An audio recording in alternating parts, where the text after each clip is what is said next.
साथियों नमस्कार, मैं हूं अनिल कुमार श्रीवास्तव और आपके समक्ष लेकर के हाजिर हूं एक नए विषय को, जो कि बहुत ही महत्वपूर्ण है। जैसा कि आप जानते हैं कि दुनिया में 3% जल ही पीने के लिए बचा है और बहुत से क्षेत्रों में पानी की कमी होती जा रही है। यहाँ तक कि भारत में भी पानी जो है वो लगातार कम होता जा रहा है। हम एक पानीदार देश थे, लेकिन पानीदार से हम अब गैर पानीदार देश के रूप में परिवर्तित हो रहे हैं और जल संकट की तरफ बढ़ रहे हैं। जहां हमारे पास प्रति व्यक्ति 2200 किलोलीटर पानी था, वो अब घट करके 1500 किलोलीटर प्रति व्यक्ति हो गया है। और इसके साथ ही अगर 1000 जल प्रति किलोलीटर प्रति व्यक्ति ये जल की सीमा पहुंच जाती है तो भारत जल संकट की तरफ पहुंच जाएगा। इसलिए हमें अपने पुरातन ग्रंथों में जल और ख़ासतौर से नदी की महिमा के बारे में वर्णन करते हुए देखा गया है। और इसमें इसको कभी नदी, कभी इसको बाबा, कभी इसको माता, कभी इसको पिता, कभी कन्या कहा गया है। हमारे यहाँ ब्रह्मपुत्र और सोन जैसे नद हैं, तो और छोटे नद भी हमारे यहाँ हैं, जैसे दामोदर नद है। ये इन सब नदों को हम कितना महत्व देते हैं, जो कि नदियों को पैदा करते हैं। और अगर हम देखें कि भारतीय संस्कृति में नदियों के नामकरण को लेकर के कितना संजीदगी दिखाई गई और कितना महत्व दिखाया गया है। विशेष रूप से नदियां ही हमारा जीवन है, क्योंकि नदी के से सिंचाई का जल मिलता है और हमारा पेट भरता है। और इसलिए नदियों को बहुत ही सम्मान के दृष्टि से देखा गया है। जो नदी सरोवर या तालाब से निकलती है उनको सरोजा कहा गया है, यानी उनको कमल की तरह से कहा गया है। और अगर जो नदी कई धाराओं में होकर के बहती है, कई धाराओं में बहती है, ऐसी नदियों को मुक्त श्रेणी कहा गया। मुक्त श्रेणी का या मुक्त वेदी का आशय यह है कि जैसे महिलाओं के बाल खुले होते हैं, उसी तरह से ये नदियां हैं। और उन नदियों को, जो नदियां सीधी चलती हैं और अपना रास्ता नहीं बदलती हैं, ऐसी नदियों को कहा गया है बद्ध श्रेणी। तो ये ऐसी बद्ध श्रेणी का अर्थ ये है कि जैसे महिलाएं अपना बाल जो है बांध लेती हैं और एक गुच्छ की तरह दिखाई पड़ता है, इसी तरह से इन नदियों को भी जो है बद्ध श्रेणी के रूप में कहा गया। और ऐसी नदियां जो कि रास्ते अपने बदलती रहती हैं, और पिछले 200 सालों में ऐसी नदियों को देखा गया है। जैसे उदाहरण के लिए कोसी, जो कि लगभग 200 सालों में अपने 150 किलोमीटर पश्चिम की तरफ खिसक गई। ऐसी नदियों को कन्या की संज्ञा दी गई है।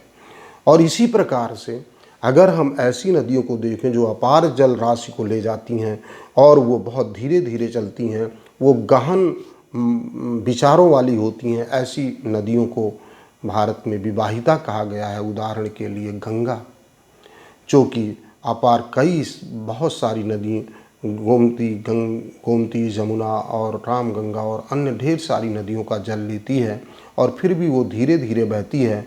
ऐसी नदियों को हम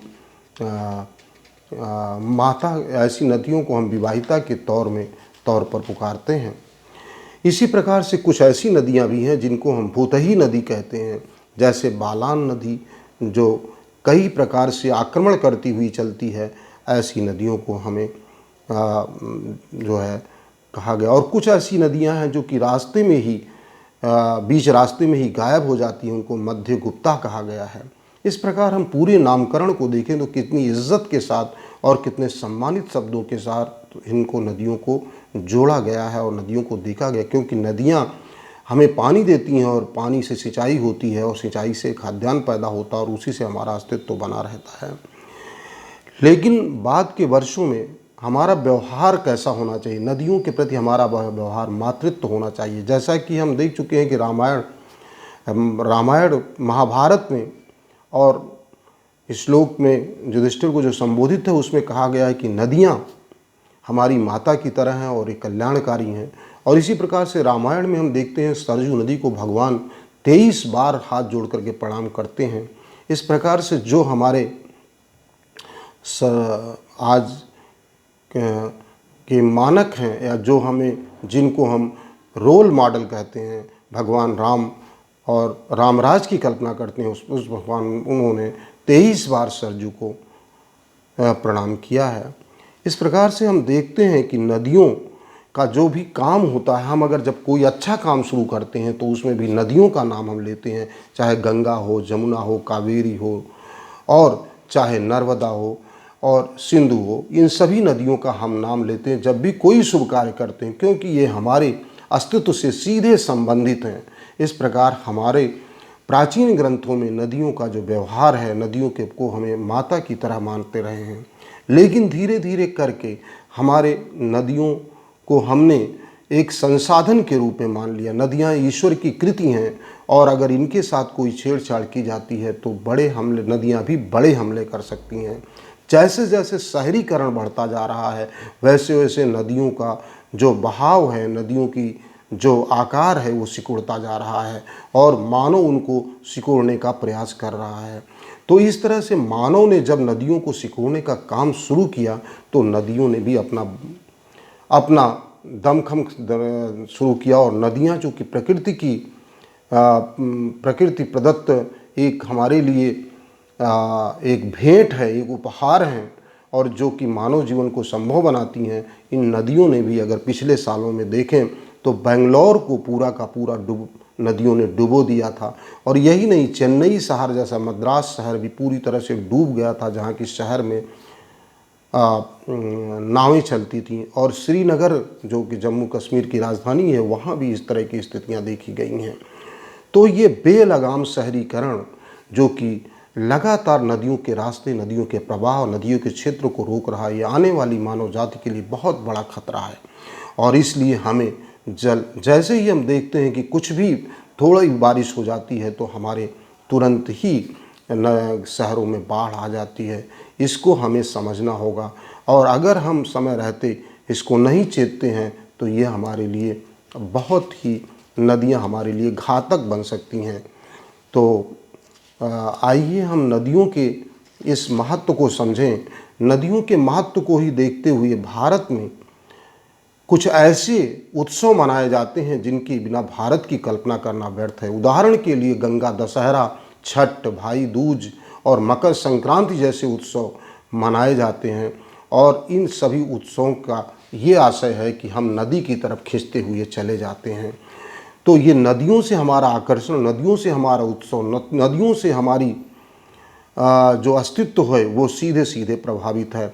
और अगर हमने नदियों के प्रवाह को अक्षुण्ण और कल्याणकारी बनाने के लिए काम नहीं किया तो फिर ये हमारे लिए एक बहुत बड़ा प्रश्न खड़ी हो सकती हैं। नदियों के प्रवाह को रोकने के लिए, नदियों पर बांध बनाने के लिए, उसको हमें महज एक संसाधन के रूप में नहीं देखना चाहिए। नदियों को माता की तरह देखना चाहिए।